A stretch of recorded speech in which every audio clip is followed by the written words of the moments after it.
હરે Krishna. કૃષ્ણાસ cuisine ગુજરાતીમાં આપનું હાર્દિક સ્વાગત કરીએ છીએ.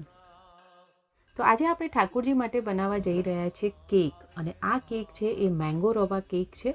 જે પહેલી વખત બનાવી રહ્યા છે તે પણ તેને બનાવી શકે છે. અને આ કેક બનાવવા માટે આપણે કન્ડેન્સ મિલ્ક, ના મેદો અને ના બટરનો ઉપયોગ કરીશું, અને ઘરમાં રહેલી વસ્તુઓથી તે બની જાય છે. આ સિઝનમાં આપણે ઠાકોરજીને પાકી કેરીનો ભોગ લગાવતા હોઈએ છીએ, તો તેનો જ ઉપયોગ કરીને આ સ્વાદિષ્ટ કેક બનાવીએ. તો ચાલો બનાવવાનું શરૂ કરીએ. તો આ કેક બનાવવા માટે સૌપ્રથમ આપણે લઈ લઈશું 1.5 કપ જેટલો રવો અથવા સોજી. ઝીણો રવો હોય તેટલો સારો. હવે તેને પાવડર જેવો ગ્રાઇન્ડ કરી લેવાનું છે. ગ્રાઇન્ડ કરીને બિલકુલ તૈયાર છે, તમે જોઈ શકો છો. હવે તેને સાઈડમાં રાખી દઈએ. અહીંયા 2 પાકી કેરી લેવાની છે. મેં હાફૂસ રત્નાગેરી કેરીનો ઉપયોગ કર્યો છે. તમે કોઈ પણ જે મીઠાશવાળી હોય તે કેરીનો અહીંયા ઉપયોગ કરવાનો છે. કેસર પણ લઈ શકો છો. અહીંયા આપણે સ્વીટ બનાવી રહ્યા છીએ, જેમ કે કેક, એટલે કેરી જે છે એ મીઠાશમાં હોવી ખૂબ જ જરૂરી છે. અહીંયા તમે કેરીનો રંગ જોઈ શકો છો, એકદમ બ્રાઇટ કલર છે. પણ જો તમારી કેરીમાં આ કલર ના હોય પણ કેરી મીઠી હશે તો ટેસ્ટમાં કોઈ પણ ફરક નહીં પડે. તો અહીંયા આપણે 1 કપ જેટલા કેરીના ટુકડા લેવાના છે. હવે એક મિક્સી જારમાં કેરીના ટુકડા લઈ લઈએ. 1 કપ જેટલા લેવાના છે. અડધો કપ જેટલી ખાંડ, અડધો કપ જેટલું દૂધ ઉમેરીએ અને બધું બ્લેન્ડ કરી લઈએ.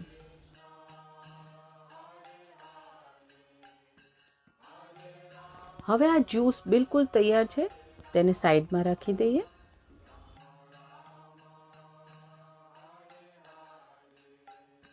એક મોટું મિક્સરનું જાર લઈ લેવાનું છે. રવો પીસેલો હતો તે તેમાં ઉમેરી દઈએ. કેરીનું જે આપણે મિશ્રણ તૈયાર કર્યું હતું તે પણ ઉમેરવાનું છે.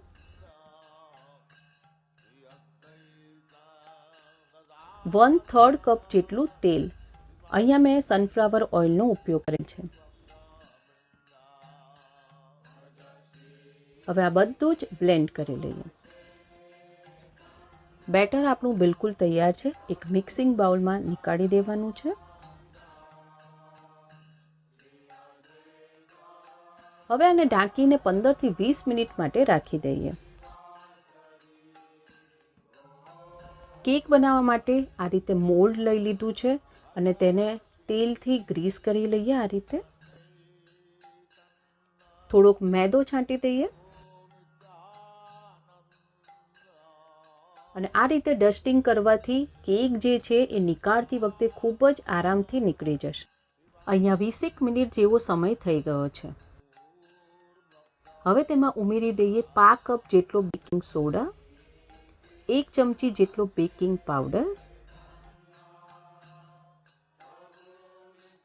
5 ચમચી જેટલો ઇલાયચીનો પાવડર, 1 ચમચી વેનીલા એસન્સ, 5 કપ જેટલું દૂધ ઉમેરી અને બધું જ સરસ રીતે વિસ્ક કરી લેવાનું છે. આ રેસીપીમાં આપણે જે પણ વસ્તુઓનો ઉપયોગ કર્યો છે તેની મેઝરમેન્ટ સાથે લિસ્ટ ડિસ્ક્રિપ્શન બોક્સમાં આપેલ છે.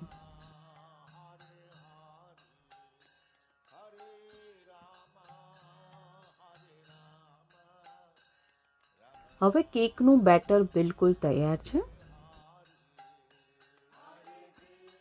વધારે વખત મિક્સ નથી કરવાનું, ફટાફટ તેને આપણે મોલ્ડમાં નાખી દેવાનું છે.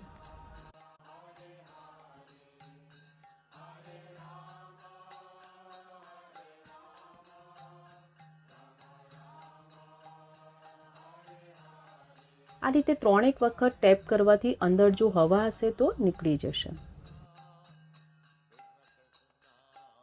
2 થી 3 ટેબલસ્પૂન જેટલા બદામના ટુકડા લીધા છે.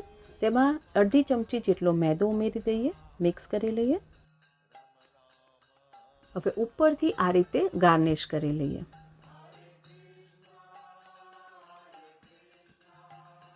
ઓવનને 170 ડિગ્રી સેલ્સિયસ પર 10 મિનિટ માટે પ્રી હીટ કરી લીધેલ છે. હવે 170 ડિગ્રી સેલ્સિયસ પર 35થી 40 મિનિટ માટે બેક કરી લઈએ.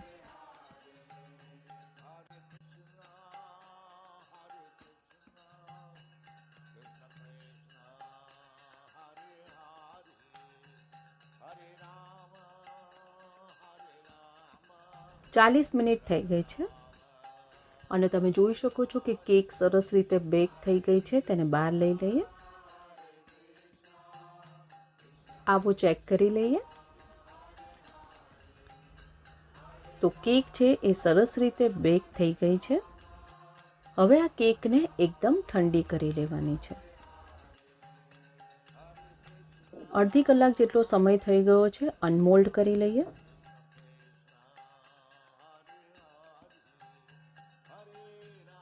હવે આ કેકને 15 મિનિટ માટે ઠંડી કરીએ. કેકના પીસીસ કરી લઈએ.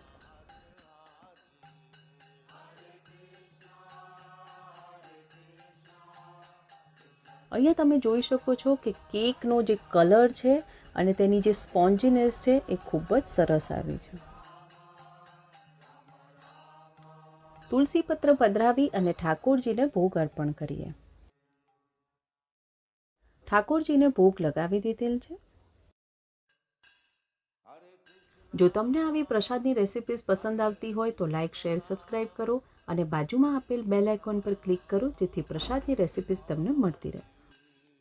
આવો સાથે મળીને જપીએ હરે કૃષ્ણ, કૃષ્ણ કૃષ્ણ, હરે હરે, હરે રામ, રામ રામ, હરે હરે.